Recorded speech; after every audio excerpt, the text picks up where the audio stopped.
Yes, ibana, hatimaye Waswahili wanasema usiku wa deni haukawii kukucha. Mateso wanayoyapitia pale Iran katika vita yao dhidi ya Israel, Marekani ni the same joto lililopo kuelekea kwenye mchezo wa dabi ya Kariakoo, Young Africans dhidi ya wekundu Msimbazi, Simba Sports Club.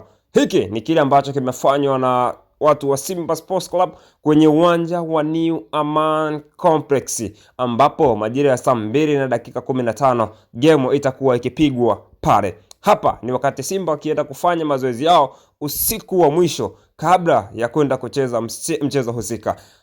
Huyu ni miongoni mwa viongozi wa Simba akiwa amebeba chupa. Jiulize hiyo chupa imebeba nini? Lakini kuna video pia ambazo zimesambaa kwenye mitandao ya kijamii ikiwaonesha baadhi ya watu ambao wanashukiwa kuwa ni Simba Sports Club kana kwamba wamefanya vitendo vya kuchimba na kufukia vitu visivyokuwa vya kiungwana, vitu ambavyo ni viashiria vya ushirikina katika uwanja wa New Aman Complex. Kumbuka huu ni mwezi mtukufu, kumbuka huu ni mwezi wa Ramadhan na Zanzibar wanaamini sana katika udini wa Kiislamu, lakini yaliyokwenda kufanyika kwenye uwanja wa Aman Complex kuelekea kwenye mchezo husika, Simba Sports Club wanatia aibu mno. Vitu hivi Young Africans wameviposti, lakini pia baadhi ya watu ambao walikuwepo uwanjani tumeshuhudia kile ambacho kimefanyika. Kulikuwa kuna ugomvi mzito ambao hata ingekuwa ni Dar es Salaam huenda ungekuwa mjadala ni mkubwa, lakini kwa sababu ni New Aman Complex visiwani Zanzibar,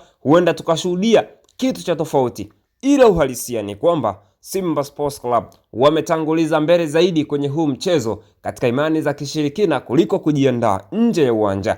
Tutegemee kama wasipofanikiwa kwa kile ambacho walitamani kukiona kikifanya kazi, huenda wakakutana na dhahma kubwa, lakini pia kuna asilimia kubwa mchezo ukawa ni mgumu sana kwa upande wa wananchi, kutokana kwamba Simba wanaonekana kujiandaa vizuri zaidi.